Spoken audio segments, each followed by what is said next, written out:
so nou en dan bid ons vir al die siektes. Ag Here, ons het baie van ons boeties en sissies wat vanmôre, Here, een of ander werklikheid deurgaan. Ek dink vanmôre, Here, daar by U aan hulle ook, daar agter, Here, ons bid vanmôre daar. Vader, vir hulle wat deur kanker gaan, vir hulle wat deur een of ander liggaamlike kwaal, en besonder dat ons hulle vanmôre aan die Here kom afgee. Here, U woord sê vir ons dat deur U wonde het daar ook vir ons genesing gekom. Here, die bloed wat gevloei het aan Golgotha kruis, was ook, Here, vir ons liggaamlike gesondheid. Dat ons, Here, U kan vertrou om ons liggame aan te raak. En ek wil kom vanmôre in die naam van Jesus, die naam bo elke naam. Here, toe daar die verlamde man daar by die skoonpoort sit, toe sê hulle vir hom, silwer en goud het ons nie, maar wat ons het vir jou, gee ons vir jou, in die naam van Jesus Christus, van Nasaret, staan op en loop. En die Bybel sê dat hy in die naam, het hierdie naam hom gesond gemaak. Ag Here, ons bid vir hulle almal vanmôre, elke een, selfs hulle wat ons nie van weet nie, mag hulle vanmôre net vind in die naam van Jesus, in hom as die ewige God, in hom as persoon. Here, dit praat eintlik van Jesus, hom as mens, hom as persoon, hom as God, het daar die genesing plaasgevind. En daarom kom bid ons vir hulle almal. Raak hulle aan. Dankie dat U ons weet, U gebruik dokters, maar dankie dat ons weet, ons vertrou is altyd in God alleen. Want die Here is uiteindelik die een op wie ons vertrou. Here, ons vertrou nie op mense nie, ons vertrou vanmôre op God en op God alleen. En ons bid dit in Jesus se naam. En ons almal sê saam, amen. Amen. Baie dankie julle, prys die Here. Nou broer en suster, vanmôre se diens oor ek op verloop is om bietjie iets anders te lees. Kyk, ons het ons nou met ons reeksie tot Pinkster toe besig met wat ons noem wat die kruis vir my beteken. Jy weet, ons het nou Paasnaweek gehad en ons het tydens Paasnaweek het ons nou die opstanding en die kruisiging van die Here Jesus kom gedenk. Nou sê ons die kruis is nie daar 2000 jaar iewers terug nie. En nou, ek wil graag iemand vanmôre hierdie waarheid verstaan. Toe Adam sonde doen, sê die Bybel deur daardie een persoon, Adam, hier sit ons almal, sukkel ons met die sonde. En nou sê hulle hulle mooi, maar deur die een daad, gaan lees Romeine hoofstuk 5, maar die een daad van Jesus daar in die kruis, en dit wat hy gedoen het, hier sit ons ook almal. Want dit het 'n impak op ons lewe. Ons my Here leef. Daar's duisende gelowe, een leeg graf. En ons glo vanmôre in die opgestaane lewende Here, wat nie net aan die kruis vir ons gesterf het, maar opgestaan het op die 3de dag. So ek gaan vra ons wat so kort videoetjie wys, en as ons die videoetjie klaar gewys het, julle kom daar, maar dan gaan ek vanmôre, nou ons het nou elke Sondag het ons 'n getuienis, nou weet dan Kas het van ons getuig, en Roan het vir julle laas Sondag getuig, toe ek nou hier was nie. En Willem gaan vanmôre vir ons getuig. Nou Willem en sy Sandra is nou al so rukkie by ons. Willem het sy teologiese graad ook laas jaar aan die einde van die jaar gekry en ons is eintlik dankbaar Willem dat jy by ons kan wees. Deel kan wees. Ek sê altyd jy weet hulle wat gaan bietjie gaan leer het ook en weet gebruik aan. Ek sê altyd vir hulle dat help julle swat en julle doen niks dan. Kyk, julle weet mos hoe werk dit op skool. Nou 80% wat hulle vir jou leer jy nooit gebruik nie. Jy weet, daai goeders wat hulle jou leer kan ons dit nie meer prakties nie. Kan ten minste dit gebruik. Leer jy ons besigheidstudies leer om hulle besigheid te bedryf. Het Roan sê nou die dag toe het hy sy eerste besigheid ons geregistreer en oopgemaak. Maar hy het 'n Christelike besigheid. Hy druk Christelike T-shirts en hy maak Christelike speelietjies. So snap speelietjies, Christelike speelietjies. En nou hy moes nou swat moes nou dit sy infos hierdie jaar nou net sy prakties daar by 'n skool daar is in die loop in die ooste. Nou moet hy die besigheidsklas aan. Nou sê die kinders, nee, ek sal nie besigheid wat gaan. Nou vra hulle hom, wat se besigheid is dit? Sê nee, is 'n Christelike besigheid. Nou wat se Christelike besigheid is dit? Wonderlike om te kyk. So wonderlik. So kom ons gaan na hierdie kyk en dan gaan ons vir Willem vra om net vir ons net so 20 minute. Gaan ek met ons net gou komseer en daarna sal ek hier bedien met die woord. Julle kan daai hierdie vir my wys.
قبل الله وأقول إنها كشري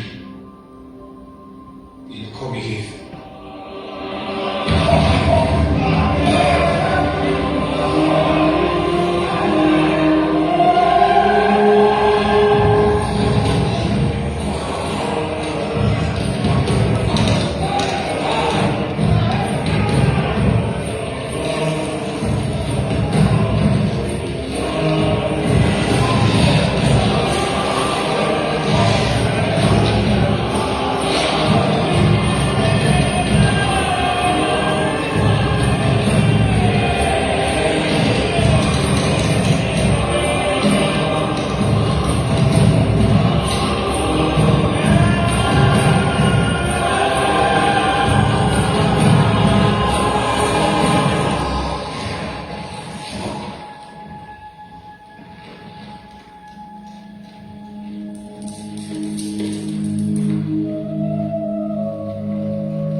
Ja, ek dink as 'n ou, as ons kyk na hierdie toneel wat ons nou gesien het, waar Jesus uitgebeeld waar kruis word, dink ek almal van ons sit met emosies in ons. Kan nie anders as om gevolg te word met hartseer en miskien nog met minagting teenoor wat hy aan Jesus gedoen het. Maar ek dink ons almal kom tot die besef dat Jesus het 'n baie duur prys vir ons betaal. En ek het, toe Gerrit terug vir my gevra dat ek moet my getuienis gee, het ek gesit en dink, hoe gaan ek my storie wat Jesus Christus geskryf het, waarvan hy die hoofkarakter is, hoe kan ek hom eer gee?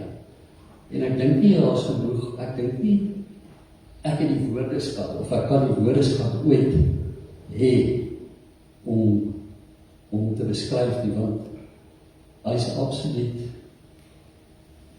hy is oorweldigend in my lewe. Gerrit, ek wil vir jou in die kerkraad baie dankie sê vir die geleentheid om dit met my storie met almal hier te deel, en ek wil vir julle almal sê dat julle bereid is om my te luister. Ek het groot geword in die Noord, die jongste van 3 kinders in die NG Kerk, waar ek gedoop is, gepraktiseer het, en voorgestel aangeneem. My ouers het huisgodsdienst gedoen, gereeld. Ouers was baie betrokke in die kerk, goeie voorbeeld gestel. En hulle het ons goed groot gemaak. En hulle het altyd 'n verhouding met die Here gehad tot hulle dood toe. Ek, aan die ander kant, was 'n stoute klein nannetjie, so kan stel, wat baie mense sal bevestig, en ek was maar altyd rebels gewees. Na diensplig het ek steeds kerk toe gegaan, en in die diensplig het ek maar baie lou geword, lief vir die wêreld, en ek het 'n buite-egtelike kind gehad in my groot 20's. En die NG Kerk het my onsensuur geplaas. Ek het rebel wat ek is, uit die NG Kerk gegaan, en ek het die charismater gaan join. Ek is later getrouwd, en alhoewel ek Bybel gelees en gebid het ek nie regtig verhouding met die Here gehad.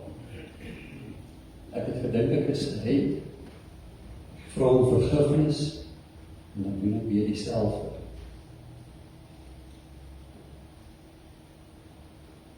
Ek later, toe kom ons gegaan op 'n stadium na Rema toe, en tydens een van die besoeke aan hulle, soos Johan laasweek gesê het, hulle doen 'n alter call om die vorentoe.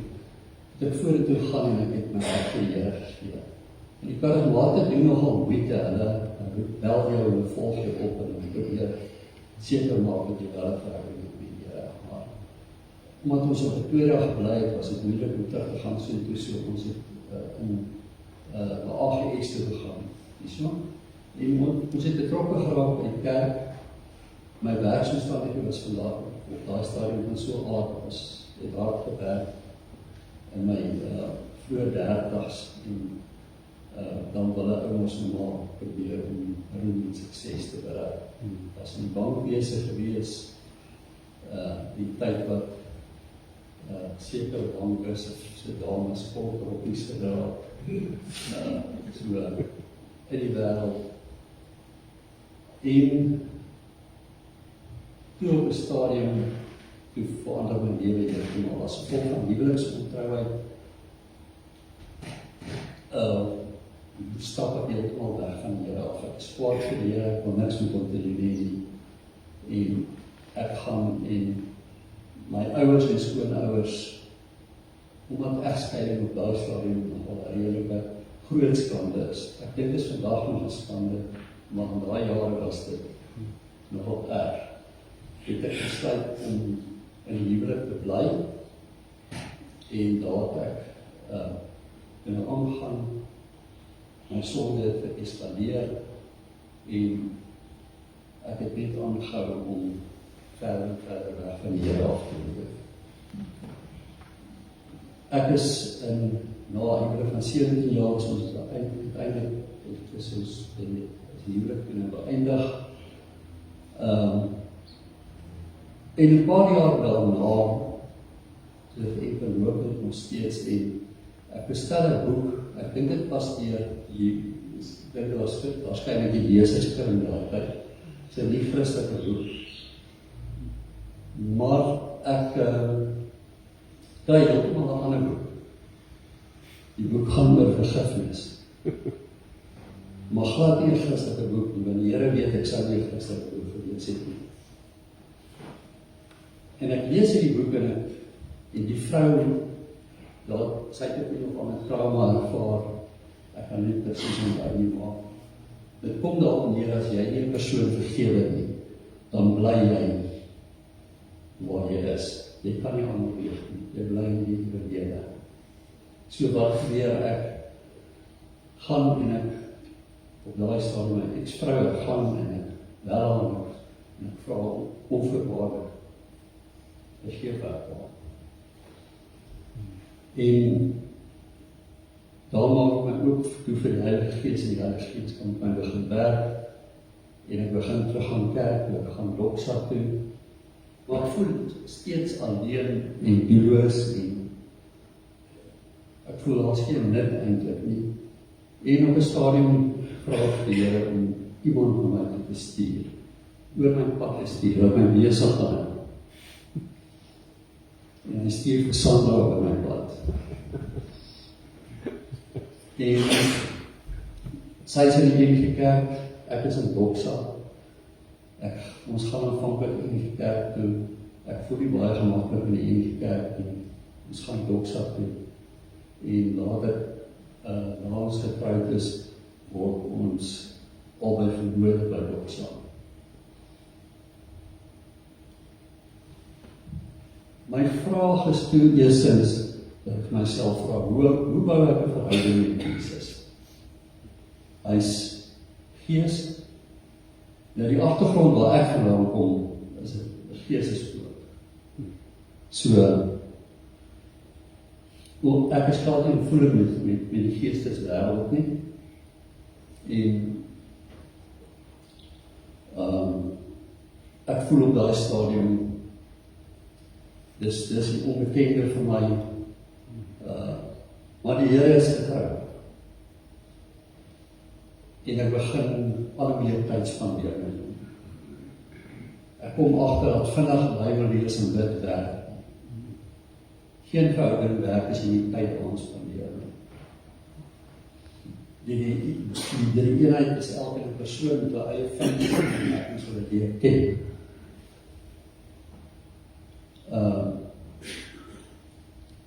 Ek moet hulle 'n lekker verhouding bou en ek het agtergekom hoe meer tyd ek saam met Jesus spandeer, hoe meer skatte openbaar het my.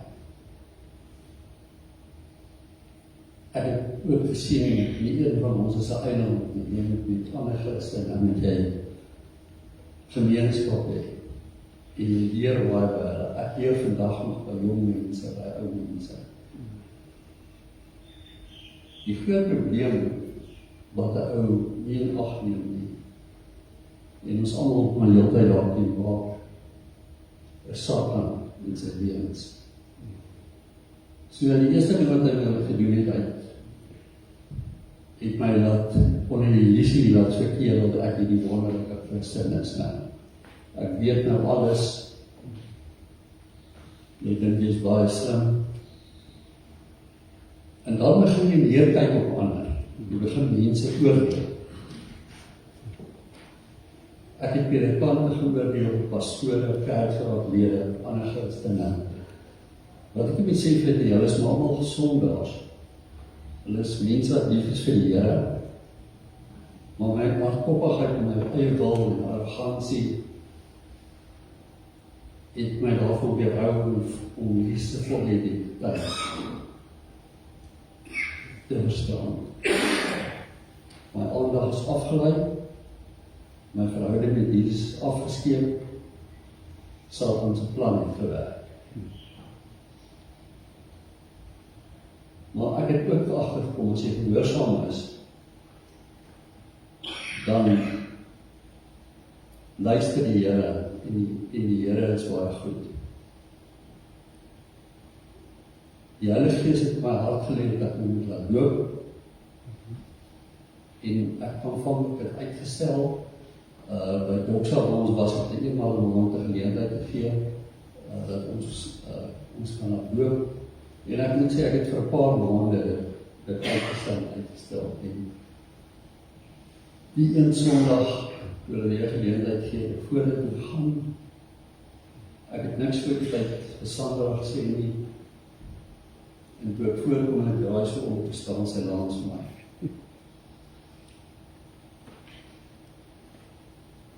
Op die 25 Augustus 2019 is ek in sy geloop. Nou, wedergeboorte vind plaas op verskillende maniere, ons sien ook in die skrif. Johannes die Doper het die Heilige Gees ontvang, toe hy in sy moeder se skoot was. Jesus het dit ontvang toe hy gedoop is. Die disippels het dit ontvang toe Jesus in hulle geblaas het. En die 120 het die hoëkamer ontvang, deur die lig. Ek het die Heilige Gees ontvang, toe ek uit die water kom. Dit was die blyste oomblik in my lewe. Dit is onbeskryflik. Ek kan nie in woorde aan julle verduidelik hoe bly ek was. Daar het 'n man gestaan wat agterna my kom en gesê het, die eiere kom my gesig, hy het nog nie iemand se gesig gesien. My geestelike lewe het die man sal weet waarvan ek praat. Het 'n terwyl gekry. Ewe skielik het my geestelike lewe heeltemal verander. Ek het my verhouding met die Here baie ernstig geraak. En ek het besef, God het iets van mense wat hom gehoorsaam is. Jesus fascineer my. Ek is nuuskierig, ek wil meer weet, ek kry vir my 'n goeie studiebybel, raak betrokke by groepe,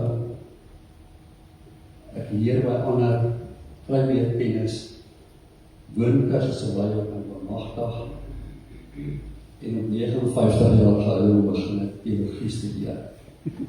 Die Heilige Gees nie beperk en hy gebruik alles. Ek besef dit gaan alles net oor Jesus. Hy het my blindheid weggevat. Ek word minder, Jesus word meer. Hy verander my karakter. Sy genade gaan ek nie beskryf nie. Ek wil gou weer iets demonstreer. Net as 'n mens dit sien.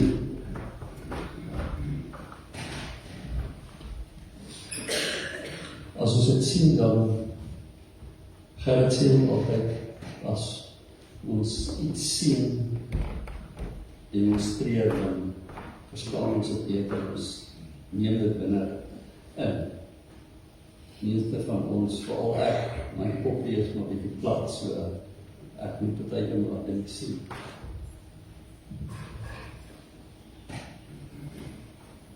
Ons sal daar.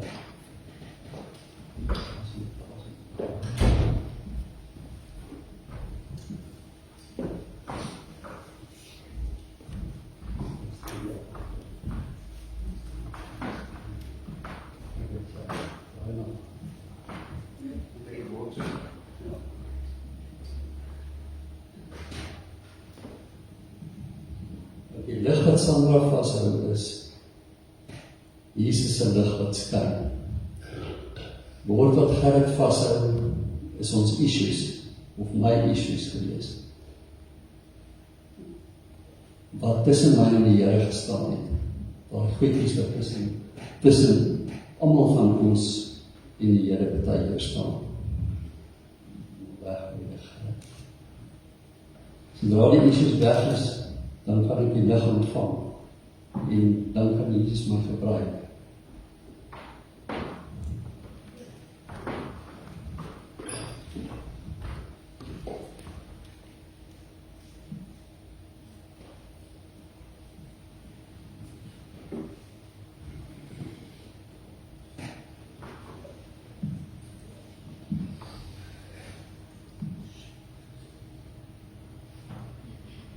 Ek is nou op die stadium, dink ek, kan ek sê, ek is 'n volwasse Christen. Ek raak stil en ek luister en ek wag vir God. God, as ons vir hom vra, gee hy een van 3 antwoorde. Hy sê of ja, of nee, of wag. Ons grootste probleem met ons het is om te wag. Dit is ook ons my probleem ook. Jy dink baie keer ja nie, hy het ja gesê, dis wel altyd jy moet ja sê. En dan neem jy die verkeerde besluit en agterna dan kom jy agter. So, ons moet leer, ek het geleer, ek moet stil raak en ek moet wag en ek moet luister. Bybelkennis het my gehelp om te onderskei tussen waarheid en leuns. Want die wêreld is vol valsheid. Ek is elke dag steeds verbaas oor die goedheid van God en die goedheid van mense. En ek kies om dit raak te sien. Die smal pad is nie maklik nie. Ek maak steeds elke dag foute.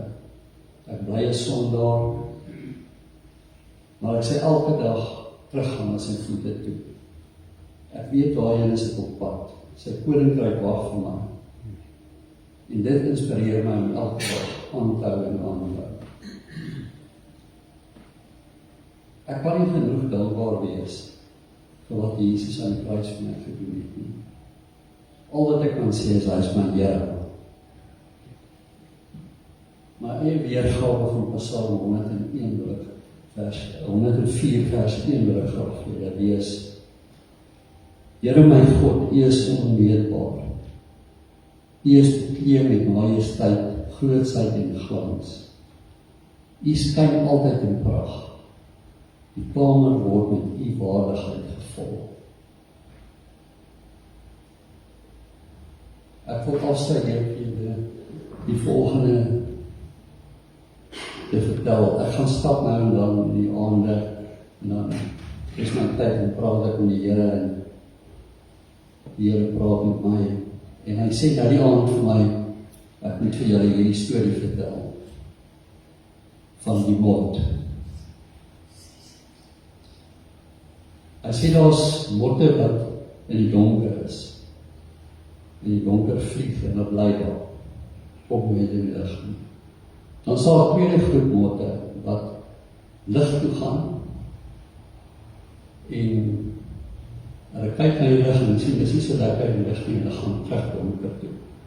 Dan sal 'n derde groep motte wat lig toe gaan en hulle bly in die lig. En hulle dink, hulle is op hulle happy place en alles gaan goed en hulle hulle dink hulle gaan hemel toe en dis wonderlik maar as 'n moeilikheid kom, dan gaan hulle terug na hom toe. En dan sal die vierde groep motte wat ook lig toe gaan. Daar bly passievol raak oor Jesus. Leef vir sy koninkryk en hulle veranderings met lappers. Baie dankie.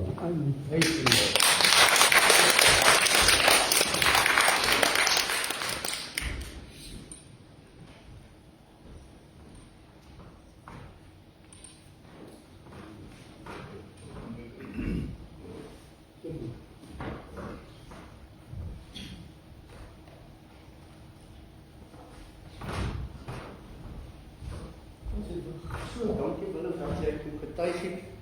Ek sê altyd, toe ons op Kweekskool was, het ons van ons eerste jaar af al, ek het moes eers by die Evangeliese Gemeente Kerk bietjie geswat. O ja, my woord. Okay, daar's hy nou. In elk geval, ons was al van ons eerste jaar af preek en ek wil vir julle regtig sê om so voor mense te staan, dit is nogal enigiemand. Dis so maklik, maar Willem, baie dankie. En wat vir my wonderlik is vanmôre, geliefdes, is dat die kruis is nie daar 2000 jaar terug nie. Hier's Willem vanmôre. Die kruis het in sy lewe uitgekom. Daar's Roan, my kind. Die kruis het in sy lewe uitgekom. En weet julle wat, dis sy lewe verander. En my gebed is dat die kruis van jou lewe uitkom. Want broer en suster, die groot gevaar is dat ons binne die kerk sit en ons het al hierdie kopkennis. Ons weet het met ons koppe, maar dit nog nie my lewe kom raak. Maar dis ek dien 'n lewende God. Daardie dag toe ek in daardie badkamer, en ek sal altyd my getuienis deel, tot die dag wat ek doodgaan, maar toe ek daardie middag na die Here Jesus toe uitroep, en ek dink wat Willem kom sê, dit gaan oor wanneer, dit gaan oor daai oomblik as jy glo. Want dan dis geloof wat ons die Heilige Gees gee. Die oomblik as jy glo. En ek weet daai middag, alhoewel ek uitgeroep het, Jesus kom in my lewe, eintlik wat ek gesê het, ek glo. Want jy weet, geloof is eintlik 'n aksie. Jy weet mos, God sê vir Abraham, vat jou kind en gaan offer hom. Nou ek sê dit as 'n tiener, so as ek maar maklike keuse.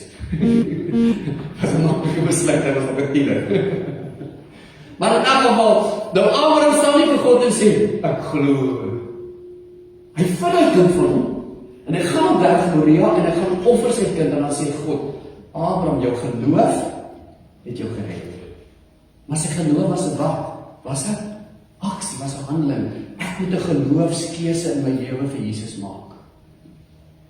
Nou broer en suster, ek wil vanmôre net so kort in die tydjie wat oor is, wanneer ons vanmôre wat ek bietjie aansluit, wat ek gaan aansluit by Willem vanmôre is dat as ons vanmôre na die kruis kom kyk, is daar 'n paar belangrike waarhede wat ons moet verstaan vanmôre. Ons moet verstaan wat daar gebeur. Hoe is dit moontlik dat een persoon wat 2000 jaar terug, wanneer ons vanmôre na daai video gekyk het, daar aan die kruis hang, vir ewig vir jou en my verlossing kan gee, redding kan gee. Hoe is dit moontlik? Want tot dan daai tyd was daar baie mense wat gekruisig is. In die eerste plek moet ons verstaan, wie is hy? Wie is hy? Dit gaan nie oor dat hy sterf, dit gaan oor wie is hy. En ons moet verstaan dat dit wat hy daar aan die kruis doen, en hier is die waarheid wat ek wil julle moet snap vanmôre. Toe Jesus aan daardie kruis sterf, en daar aan die einde van die tyd, daarvan onthou van 3 uur, met ander woorde van 9 uur die oggend tot 3 uur die middag, het hy in daardie 6 uur aan die kruis vir jou en my, vir 'n ewigheid lank, die werklikheid beleef van die hel, om van God geskei te wees. En onthou wat dit uitgeroep. Eloi, Eloi, lama, my God, waarom het jy my verlaat? Jesus het verstaan wat dit beteken om God verlate te wees. Hy het hel vir jou en my gesmaak. Hoekom? Sodat hy ons kan kom red van die hel. Sodat hy ons kan kom red. Die Bybel sê vir ons so mooi daar in Lukas 19 vers 10, sê dit so mooi dat die Seun van die mens het gekom om te soek en te red. Hoor nou mooi wat verlore is. Die probleem, hoor is dit die meeste van die tyd is, mense verstaan nie, hulle is verlore nie. Wat hulle dink, hulle verlorenheid, of kom ons sê, hulle dink hulle redding is gekoppel aan hulle godsdienstige tradisies. Nou ek is godsdienst, wat is godsdienst? Ek in die kerk, en ek het nie kerk groot. Broer en suster, dis nie jou godsdienstige tradisies wat jou red van jou verlorenheid nie. Dis Jesus wat aan die kruis gestorwe. En daarom sê die Bybel, elkeen wat die naam van die Here Jesus aanroep sal gered word. As ons met ons mond die Here bely, Jesus, en met ons hart glo, sal ons gered word. Want met die hart glo jy en met die mond bely jy. Jesus het altyd hierdie waarheid laat verstaan. Dit gaan oor geloof, maar 'n geloof wat jou lewe verander. Met ander woorde, broer en suster, mens kry, kom ek sê vir julle so, mens kry verstandige geloof om feite te aanvaar. Jy kry tydelike geloof, hoor nou mooi, jy kry tydelike geloof, jy vertrou die Here om jou te help in 'n krisis en hy help jou. En dan kry ons, hoor nou mooi, saligmakende geloof, die geloof wat jou red. En daar is 'n groot verskil tussen tydelike geloof en verstandelike geloof. Jy sien, die Bybel sê jy glo dat God een is, jy doen goed, maar die duiwel glo dit ook. Jy sien, hierdie redding, hierdie geloof praat van die geloof wat jou red. Wanneer jy jou geloof in Jesus kom sit en jy jou verlorenheid en hy kom in jou lewe in en hy maak jou God se kind. Jy sien, die Bybel praat van 'n saligmaker of 'n reddende geloof. Jy sien, broer en suster, almal het gesondigheid en ontbreek aan die heerlikheid van God. Almal, jy ook. En daarom is die eerste ding wat die kruis kom doen, dit kom red verlore mense. En dit maak hulle nou kinders van God. Wanneer Jesus aan die kruis staan en opstaan uit die dood, vat dit hierdie verlore mens, hierdie helverdiende sondaar, en dit vat die toorn van God weg. Het julle al daai mooi vers in Romeine 8:1 gelees? Daar is nou geen veroordeling vir hulle wat in Jesus is nie. Broers, die Here het my sonde weggevat, hy het my skuld vergewe. Die Here het die oordeel oor my lewe weggevat. En daarom staan ek vanmôre as 'n vrygekoopte. Ek staan voor die Here vanmôre asof ek nog nooit gesondig het nie. Hoekom? Want hy het sy volmaakte lewe vir my gegee toe hy daar sterf. Die Bybel noem dit regverdig maak. Die mooi woord is 'n plaasvervangende prys. Nou vanmôre wil ek gou 'n bietjie met julle net praat oor die gedagte van verlossing. So ek wil julle met hierdie, want hierdie is groot, baie teologiese baie julle. Dus hierdie goed nie verstaan nie. So wat eerste plek as ons môre na die kruis kyk en Jesus se dood en opstanding beteken, en dis die vraag wat ek vir jou wil vra, is jy gered? Kom ons dink weer, wat roep die daar in Filippi, die tronkbewaarder, wat roep hy? Toe ons onthou jy daar nag toe Paulus het daar in die tronk is en die tronkdeur gaan open en hy van homself dood. Dan sê Paulus, nee, jy moet dit seker doen. En dan vra hy vir hulle, wat moet ek doen om? Ek vra jy is gered. Ek vra nie vir die kerk te gaan, ek vra nie in die kerk loop, ek vra as jy gered. Verstaan jy hoekom ek altyd vra as jy gered? Want ek is gered. Gered van wat? Van die oordeel van God, van 'n ewige hel sonder God. Hoekom? Want my Here het vir my gesterf. Dis wat die kruis vir my beteken. Hy het afgevat. Hoekom? Want hy het dit aan die kruis vir my gedra. Sodat ek nooit daarin hoef te gaan. Ek sê, Jesus het die hel vir my gesmaak, sodat ek nooit daarin hoef te gaan. Amen. Dis wat hy vir ons doen. Maar die tweede is, hy kom red my nie net vanmôre, hy kom verlos my. Het ons lees dit so mooi in daai ek wil gou vir julle die verse lees in Petrus. Ons sal miskien nie daai een vers vir julle lees. Dan gaan ek gou vir julle verduidelik wat verlossing beteken. Maar ek nie mense verstaan dit nie. In 1 Petrus, hoofstuk 1, net daar agter Petrus is dan weer agter in die Bybel, as jy klaar. Dit is laai hier. As ek nou reg laai hier is. Ja, maar goed, net voor die week. Mooi is in die kiks en jy weet ons nou partykeer is ons nie daai fingerprinte het en dan kry jy mos nou nie goed nie. En nou daar kom. Hierdie Bybel is wel stikkend is. Nie sê maar, Jakobus. Luister hierdie mooie gedeelte, 1 Petrus hoofstuk 1 van vers 18. Julle weet tog dat julle nie met verganklike middels, so silwer en goud, los gekoop is. In ander woorde, julle is nie losgekoop deur silwer of goud deur geld nie, maar deur die kosbare bloed van Jesus. So kom ek terug. Julle weet nog dat julle nie deur verganklike middels so silwer of goud losgekoop is, uit julle oorgeërfde sinnelose bestaan nie. Inteendeel, julle is losgekoop met die kosbare bloed van Christus, die lam wat vlekkeloos en sonder liggaamsgebrek is. Waar die lam, broers en susters, waar is die lam geslagbaar? Aan die kruis. En hoor maar, hier is die groot waarheid. En hier is 3 werklikhede wat ons vanmôre moet verstaan as dit by verlossing kom. Wat beteken verlossing? Toe Israel daar in Egipte was hulle vir 400 jaar, onthou jy ons 400 jaar was hulle slawe. En dan stuur God ons nou weer vir Moses. En Moses sê, laat my volk trek, en Farao sê, nee. En dan ons onthou jy dat die 10 plaag gehad en die Pasga, waar die bloedmos aan die deurkosyn van die lam is geslaan. En daardie nag, Eksodus 12, toe kom God en hy verlos vir Israel waar, vanuit Egipte, waar hulle vir 400 jaar slawe was. Hy verlos hulle van die verskriklike realiteit van die lyding en die smarte wat hulle gehad het. En toe hulle daardie nag laat uittrek, toe gaan hulle deur die see tot by Sinai, onthou jy ons. Maar hier is die werklikheid, die woord Egipte beteken house of slaves, huis van slawe. Daar is 'n mooie woordjie wat ek geleer het as 'n jong seun.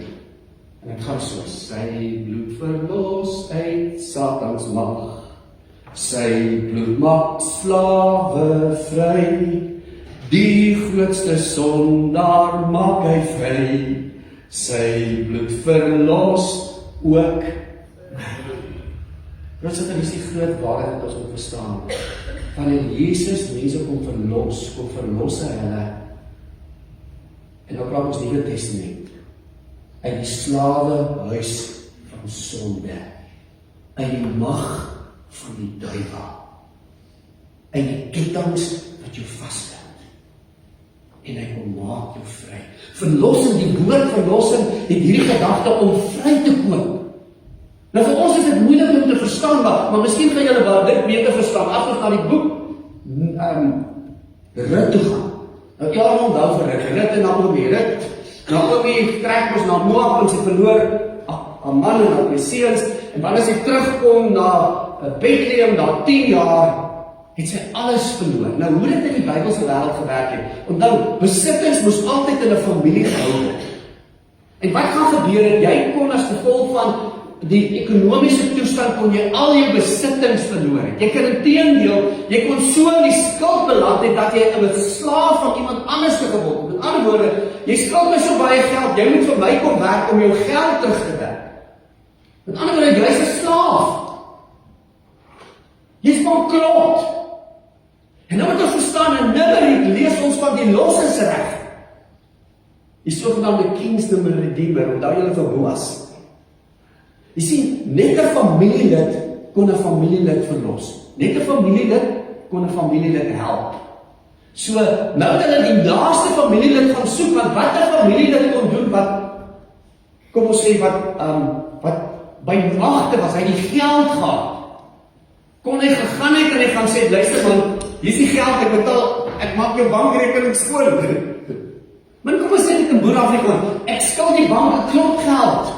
En hulle repossess my staf. En ek het 'n wonderlik en gelukkig 'n skatryk oom. Maar dan kom ons sê, ek sê, dit gaan nie goed met jou nie. Jy leef in die straat, jy's 'n boemelaar, jy het niks, jy het alles verloor, jy's letterlik, jy's uitverkoop. En wat kom doen hy? Hy betaal my, wat het Jesus kom doen? Hy het ons, verstaan julle dit?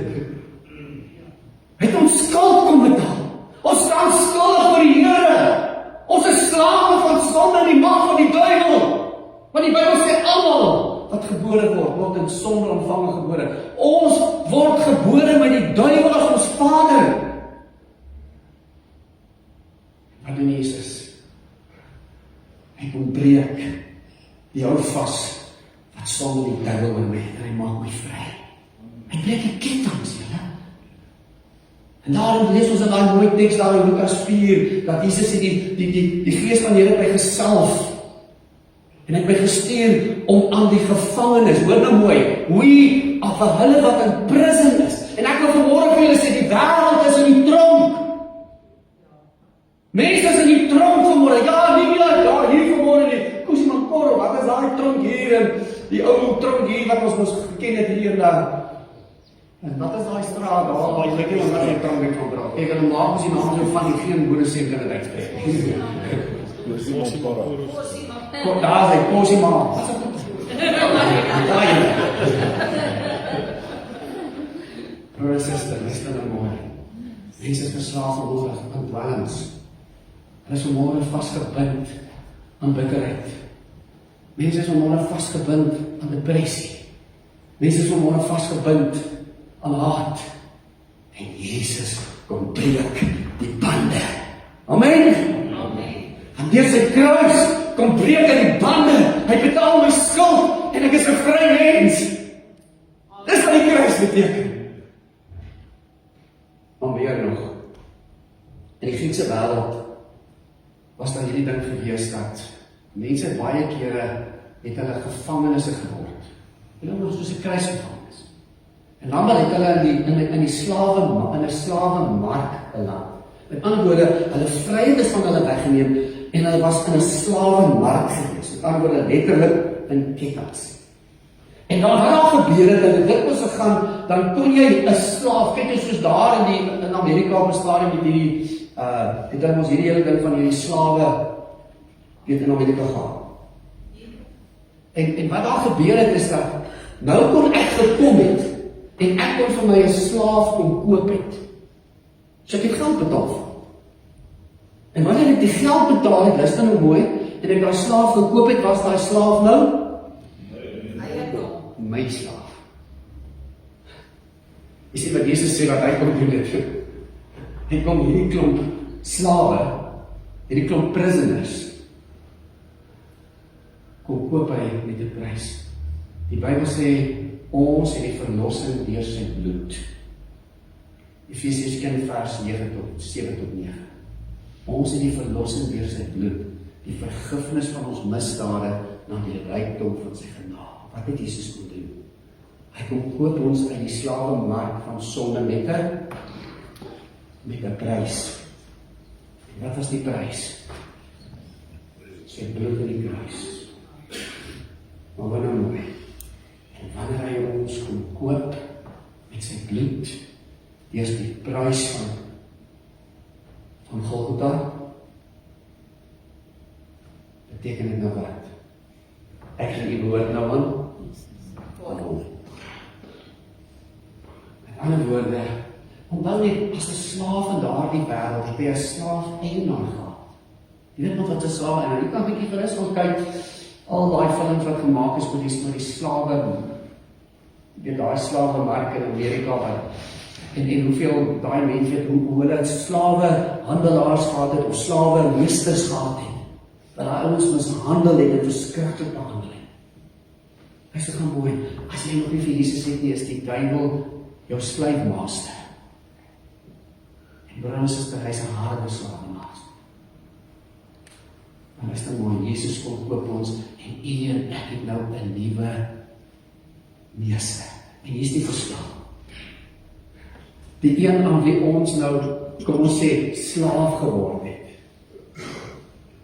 En aan Jesus slaaf geword het, is die een wat ons nou in liefde en hy gaan ons ophef. Met ander woorde, dis wie is jou slaafmeester?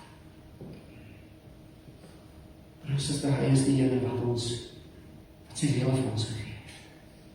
Maar nou in ons pad saam met ons, is die ene wat saam met ons loop. Hy is die ene wat jou lief het en jou elke dag so daarop is vir jou om jou te dra. Hy is die ene wat jou ondersteun en by jou staan. Hy is die ene, met ander, ek wil hier moet verstaan, wie is die een wat nou ons slaafmeester? So wat het Jesus kom doen? Hy het nie net gekom om ons te red nie, maar hy het gekom om ons te verlos. Verlos beteken letterlik om iemand wat in kettinge is te gaan vrykoop. Om daardie bande te breek. Dit beteken letterlik om iemand wat in skuld beland het en so verkoop is, om daai persoon die prys te betaal sodat hy vry kan wees. Verlossing beteken eintlik hy het ons uit gevangenskap gered na vryheid. Ek wil hierin afsluit vanmôre, broer en suster. Is die verlos? Is die kettinge gebreek? Het Christus jou uitgelei? Want net soos wat die volk daardie nag uitgelei is, uit Egipte, uit die slawehuis, word u en ek uitgelei uit die slawehuis van sonde en Satan. En daarom is daar geen veroordeling meer in Christus nie. En u en ek is nou, en hier is die tema wat ek dan volgende Sondag met julle wil oor praat, is oor, as hy my uitlei, lei hy my uit om wat te wees? Om vry te wees. Wat beteken daar die vry? Want broers, is dit mense lewe in kettinge, mense lewe in slawerny, mense is gebind. En soms is godsdienst die grootste slawemark wat daar is. Want wat sê godsdienst vir jou? Jy moet beter doen. En weet jy, baie keer sê mense dit vir my, doen ek weet nie wat die hemel gemaakt het. Sê ek, kom nie, sê ek het hierdie sonde gedoen. Dan sê ek, rarig, jy verstaan nie die kruis nie. Wanneer Jesus ons uitlei na vryheid, dit beteken nie, ek gaan nie die sonde doen. Ons het hemel en hel gekoppel aan sondig jy of sondig jy nie. Nee. Wanneer hy my uit die slawehuis van sonde uitlei om aan hom te behoort, beteken ek is vry. En my vryheid is hom. En daarom het ek nou die vryheid en die sekerheid dat ek 'n kind van die Here is, dat ek hemel toe gaan, maar meer nog, die feit dat ek vrygekoop is om hom te behoort, gaan maak dat ek nie langer in die sonde wil leef. Wat skryf Paulus ons in Romeine 6, sal ons in die sonde bly, dat die genade meer kan word? Nee, nooit nie. En broers, jy wil die een behaag aan wie jy behoort. So ek wil afsluit vanmôre. Ons moet verstaan wat er gebeur het. Hy kom en koop vir ons uit die sonde uit die slawerny uit, en hy kom maak ons vry. Want as dit so baie mense is gebind, ek wil afsluit met hierdie mooi gedagte. 'n Vroukie staan eendag in die tronk, en sy vind die Here Jesus in die tronk, en sy staan agter die tralies, en sy sê vir die Here, Here, ek sit in hierdie tronk, en ek is vry. Maar Here, hulle, aan buitekant, hulle is buite die tronk, maar hulle is in die tronk. Dink 'n bietjie daar. En suster, is jy in die tronk vrygelaat? 'n veroordeelde, wat uit die slawemark van sonde uitgekoop is. En nou is jy vry om vir God te leef. Dis wat die kruis vir ons wil doen het. En dis net regtig daaraan geraak. Mag die Here vanmôre vir die werklik laat vaar, en dit is wat Willem vanmôre van kom getuig het. Nie net het hy tot redding gekom nie, die Here het hom kom verlos. En soms moet die Here mense verlos van baie goed. Moet jy verlos van jou religie, en moet jy verlos van jou drugs en jou drank. Veel mense is vandag verslaaf aan drank. Ja, dink ek, hoeveel mense is vandag verslaaf aan drank? En as 'n paar ander goed wat ek dink die Here jou ook op verlos. Ek dink iemand, daai goed is wat jou ketting nou, jy weet mense sê altyd, nee, wat doen nie, die goed maklik los. Doen dit. Dan kan jy nie 5 sekondes nie, né? Jy weet iemand, amen, praat ek nou met jou môre my drugs. Jy is nog 'n slaaf. Jy maak jy vry. Want as Jesus het my nie gemaak, weet jy, ek is so lustig dat ek kan doodgaan. Ek moet dit. Weet jy wat het Jesus gedoen? Hy maak jy so vry. Jy kan verby die winkel loop en klaar. Party mense weet mos wat slawerny is. Hulle kan nie verby die borrelstoel loop nie, anders dan gaan hulle drink. Sê die ander, hoor jy, daar is nie ander pad, hy stuur die moenie op die borrelstoel. wat ek vanmorgen wil sê, die Here Jesus wat ek dien, die Here het my daarvan vry maak, ja, en nou loop hy 'n pad saam met ons, en as daar goed in ons lewens, maak hy ons daarvan vry, en soms is daar goed in ons lewe kom, red hy ons daarvan. So luister vir my, alle getuienis het nie altyd te doen met wat aan die kruis gebeur in die sin van ons redding en verlossing. Is dit mooi? Daar's baie situasies in my lewe, in hierdie 48 jaar wat ek saam met Jesus loop, hoor my mooi, wat aan my kom let het. Daar's baie goed in my lewe in hierdie 40 jaar wat hy my moes moet verlos het van. Hy verlos jy nie van alles met kruis nie. Wie sal vanmorgen sê, Jomie, hierdie ou sê ons, hy sê meer van hom, want hy het hom nie. Here kom verlos jou van jou en meer. Amen.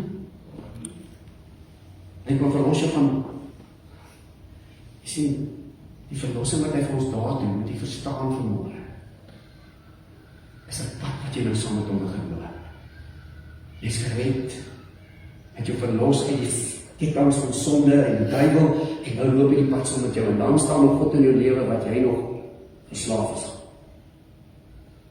Nou wil jy vanmorgen jou vra wat jy verslaaf is. En dan kom maak jy jou vry en verlos jou van daai goed ook. Hy is vanmorgen my redder,